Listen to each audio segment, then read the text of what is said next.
Boys and Girls Champs 2025 are done, dusted, now almost rusted. Everyone has told Kingston College and Hydel congratulations already. And of course, most of the post-champs narrative has been about the administration of champs, including that controversial start and that stupid rule. But how about the young student athletes who shut out all the noise and negativity and still put in some stellar, downright outstanding performances throughout the 5 days of competition? They ran some brilliant races, did some fast times, jumped some high and long distances, and once again put on a competitive spectacle for Jamaica and the entire world to see.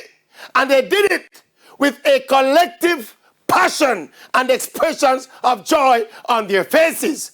So my Maverick, congratulations for Champ 2025 goes out to all the young student athletes from all the schools from across Jamaica and beyond.